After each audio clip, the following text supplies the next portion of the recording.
when was the last time? No, he said, what were the lights on the car? What did the lights say?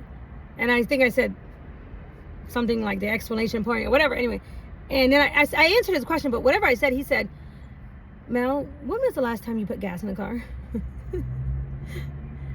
And I was like, I don't ever put gas in my car. I never do that. That's something Travis always did. I don't ever put gas in the car. Oh my God. I ran out of gas and I'm on the highway. And I'm going to be stuck. I have to walk or whatever.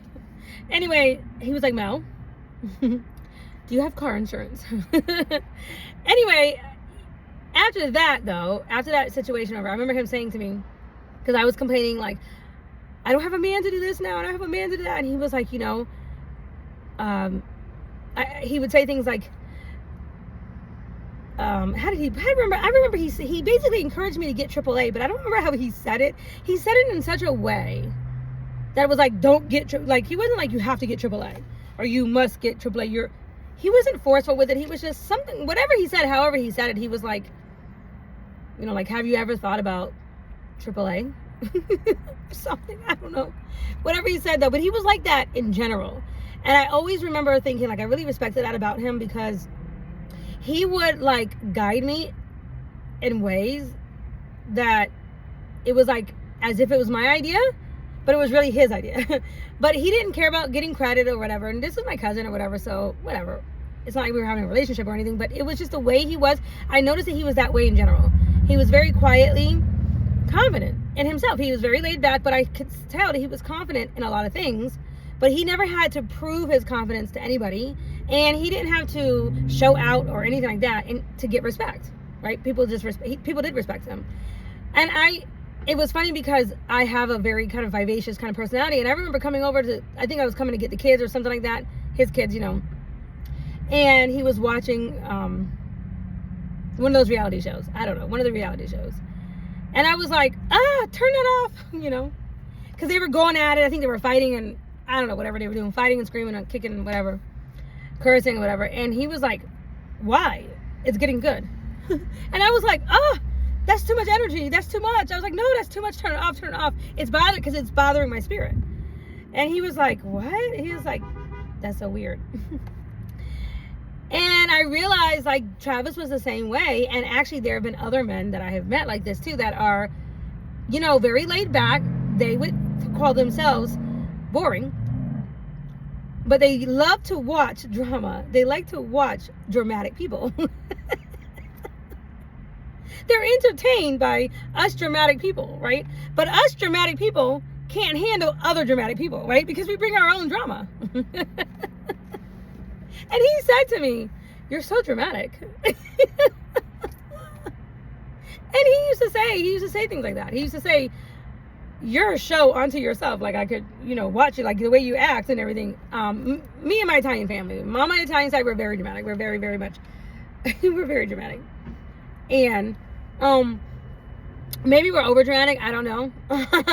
But anyway, I think that's why I actually do prefer boring people or men that are boring. If you want to say boring, but even friends, some of my best friends actually, in the past, growing up and everything, I want to think about it, they were such opposites of me, and they were not dramatic at all. Like, they might consider themselves to be boring, right? And so I have, but I do have different sides because of the fact that, like, because I love God, and I am going to talk about that no matter which way, wherever I'm at, right? But I'm not the type, but I'm not, like, boring, you know what I mean? Like, so I guess, anyway, I ended up telling this another person, I remember saying, I said, well, I guess you could call me a diva angel or an angelic diva. Like, two different sides. And it's like, so one minute you might hear me listening to praise and worship, and the next minute, I might be listening to some rap or something. I don't know. Anyway, that's how I would describe myself. And I'm very real about that. And I'm being very realistic. And I'm not lying. I'm definitely not, like, just putting on airs. And I definitely don't care if who I'm talking to doesn't like it, because it's like, good, save me the time and the drama, save me the time and the energy of wasting on you. Like, just like, let me know now if you don't like me, you don't like my personality, whatever, just go. You know, like, great, that's great to me, because I actually don't have the energy or the mental stamina to allow a lot of people into my space and in my sphere, because when I do love, I love hard, and I can't love everybody that way. You know, I don't spread myself thin. Speaking of which, I think it is a really good topic to to talk about. If you are newly dating, you might need to know